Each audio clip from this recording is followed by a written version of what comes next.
ఒక main news వచ్చిందండి. ఇక్కడ కాంగ్రెస్లోకి బీఆర్ఎస్ ఎమ్మెల్యే అని ఒక న్యూస్ వచ్చింది. ఏ ఎమ్మెల్యేనో చూద్దాం మనం.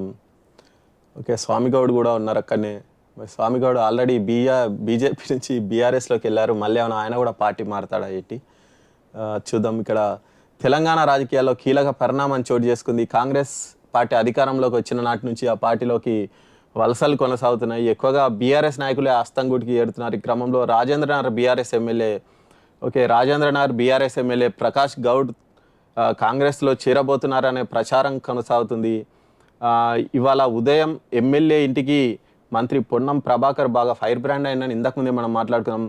పొన్నం ప్రభాకర్ ఎమ్మెల్యే ప్రకాష్ గౌడ్ ఇంటికి వెళ్ళారట. ఆయనతోటి బ్రేక్ఫాస్ట్ చేశారంట.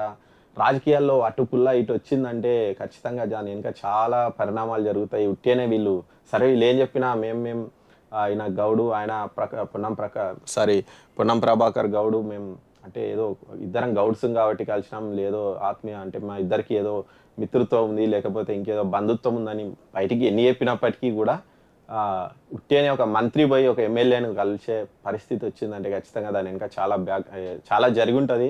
త్వరలోనే ఆయన ఒకవేళ అందులోకి మారే అవకాశం ఉంది అని అయితే ఇక్కడ ఉంది. ఇక్కడ దాంతోపాటు ఇక్కడ ఆల్రెడీ స్వామిగౌడ్తో కూడా ఆయన భేటీ అయ్యారట. మరి స్వామిగౌడ్ కూడా ఎలక్షన్ల ముందు స్వామిగౌడు ఎప్పుడు మన మునుగోడు ఎలక్షన్ల టైంలో ఆయన స్వామిగౌడు పార్టీ మారిండు, బీఆర్ఎస్లోకి వెళ్ళిండు. కాకపోతే బీఆర్ఎస్లోకి వెళ్ళిన తర్వాత ఆయనకు అంటే అంతకుముందు బీఆర్ఎస్లో ఉన్నప్పుడు నాకు కనీస గౌరవం ఇవ్వట్లేదని ఆయన పార్టీ మారిరు. మళ్ళీ అదే గౌరవం కోసం ఆయన అక్కడ కూడా మళ్ళీ గౌరవం దొరకనట్టుంది. మరి కాంగ్రెస్లో నేతలతో ఆయన కూడా చర్చలు జరిపారంట. బహుశా మరి ఆయన కూడా వెళ్ళే పరిస్థితి ఉందేమో.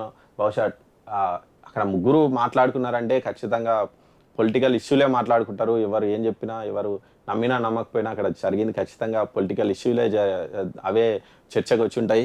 మరి పొన్నం ప్రభాకర్ వీరితో ఇద్దరితో కూడా చర్చలు జరిపారంట. మరి ఫస్ట్ వికెట్ మరి ప్రకాష్ గౌడే అవుతారా మనం చూడాలి. ఆల్రెడీ అంటే ఇంతకుముందే మనకు సీఎం రేవంత్ రెడ్డి చెప్పిండు,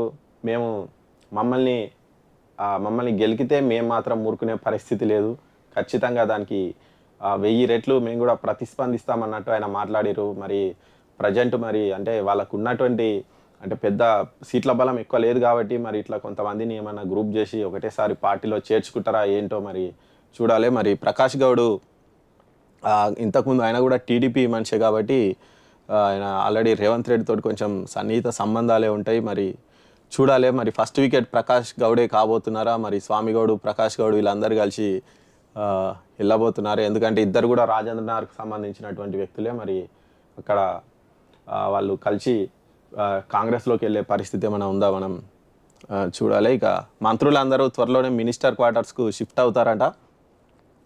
ఇక్కడ పొన్నం ప్రభాకర్ ఇంకో ఇంపార్టెంట్ కామెంట్ కూడా చేశారు. ఇప్పుడు ఉన్నటువంటి మినిస్టర్లు అంటే కొంతమందికి ప్రభుత్వం అధికారిక బంగ్లాలను కొంతమంది కేటాయించింది, మిగతా వాళ్ళు ఎవరైతే ఉన్నారో వాళ్ళందరూ కూడా మినిస్టర్ క్వార్టర్స్కే షిఫ్ట్ అవుతామని పొన్నం ప్రభాకర్ చెప్పినట్టు ఒకటి